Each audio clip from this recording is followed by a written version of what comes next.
Antara paparan menarik hari ini. Wan Junaidi dilantik yang di-Pertuan Negeri Sarawak baru.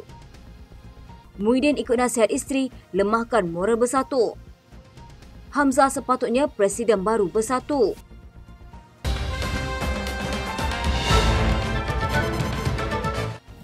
Bekas Yang di-Pertuan Dewan Rakyat, Tun Dr. Wan Junaidi Tuanku Jaafar dilantik sebagai Yang di-Pertuan Negeri Sarawak ke-8. Beliau menerima surat cara pelantikan itu daripada Yang di-Pertuan Agong Al-Sultan Abdullah Ri Ayatuddin Al-Mustafa Bilal Shah dalam istiadat penghuniaan surat cara pelantikan Yang di-Pertuan Negeri Sarawak di Balai Lorong Kecil Istana Negara. Turut berangkat ke istiadat itu Raja Pemaisuri Agong Tuanku Azizah Aminah Maimunah Iskandaria. Wan Junaidi dilantik sebagai Yang di-Pertuan Negeri Sarawak mengikut Perkara 1 Perlembagaan Negeri Sarawak bagi tempoh 4 tahun bermula 26 Januari 2024 hingga 26 Januari 2028. Pelantikan Wan Junaidi adalah bagi menggantikan Tun Abdul Taib Mahmud yang menyandang jawatan itu selama 3 penggal bermula 1 Mac 2014. Pada istiadat sama, Wan Junaidi turut dikurniakan darjah kebesaran Seri Maharaja Mangkunegara yang membawa gelaran Tun. Istiadat pengurniaan turut disaksikan Perdana Menteri Datuk Seri Anwar Ibrahim, Primer Sarawak Tan Sri Abang Johari Tun Openg dan Timbalan Perdana Menteri Datuk Seri Fadila Yusof.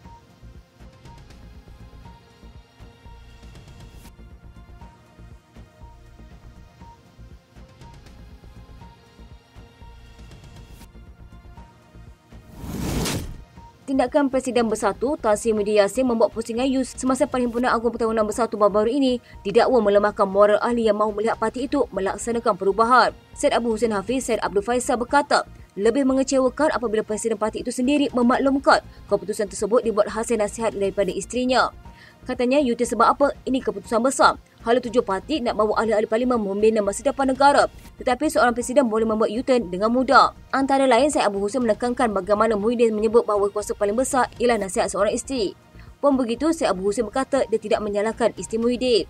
Katanya, saya tidak salahkan isteri dia, tetapi keputusan sebagai pemimpin sebuah parti yang berhadapan dengan segala macam cabaran, ini keputusan paling penting. Ada berlaku demoralisasi dalam kalangan sebahagian pemimpin mereka tidak tahu ke mana hala tuju sebenar parti.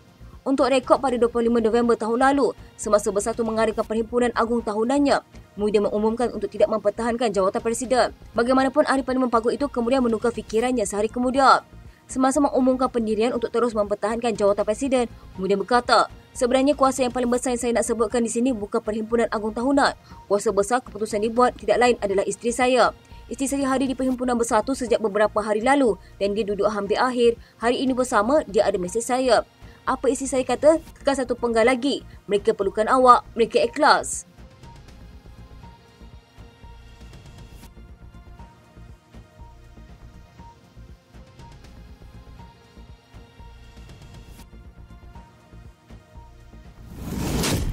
Ramai ahli Parlimen Parti Pribumi Bersatu Malaysia mahukan Setiausaha Agong Datuk Seri Hamzah Zainuddin sebagai Presiden baru parti itu. Ahli Parlimen Bukit Gantang, Datuk Syed Abu Hussein Hafiz Syed Abdul Faisal berkata, ahli Parlimen Larut itu mempunyai potensi besar bagi memimpin parti berkenaan. Katanya, Hamzah juga bersedia, berkemampuan dan berkebolehan untuk memimpin Bersatu. Beliau mendakwa kesemua 31 ahli Parlimen Bersatu sebenarnya menyokong Hamzah yang juga ahli Parlimen Larut untuk memimpin parti tersebut. Bagaimanapun, katanya ia mengundang kecewa di kalangan ahli parlimen tersebut apabila Muhyiddin membuat pusing ayu untuk mempertahankan jawatannya sebagai Presiden parti pada pemilihan akan datang. Katanya, secara keseluruhannya kami melihat Larut mempunyai potensi sangat besar untuk memimpin Bersatu. Pada masa sama, Larut juga dilihat ada kesediaan dan kebolehan tersebut. Saya tidak mahu mengesahkan adanya kem baru dalam Bersatu, tetapi memang ada. Syed Abu Hussein berkata tindakan Muhyiddin membuat pusing ayu dalam keputusan mempertahankan jawatannya juga menjadikan Bersatu tiada hala tuju jelas untuk mendepani pilihan raya umum ke-16. Katanya, kami sebagai ahli Bersatu sebagian besarnya mahu melihat kepimpinan parti diberi nafas baru. Namun Presiden U-turn ini keputusan sangat besar kerana berkaitan hala tuju parti. Beliau mahu bawa ahli parlimen untuk membina masa depan negara tetapi boleh buat U-turn dengan mudah atas permintaan isteri. Pada November tahun lalu, Muhyiddin membuat pusing ayu apabila memaklumkan beliau akan bertanding jawatan Presiden Bersatu pada pemilihan parti akan datang sedangkan pada hari sebelumnya mengumumkan untuk tidak berbuat demikian. Menjelaskan keputusan itu, katanya ia selepas berbincang dengan isterinya, Puan Sri Noraini Abdul Rahman yang mahu beliau untuk terus mencurahkan khidmat kepada negara. Tegas Syed Abu Hussein Hafiz, tindakan Muhyiddin tersebut melemahkan moral kepimpinan Bersatu kerana menunjukkan bahawa parti tersebut tidak mempunyai hala tuju jelas.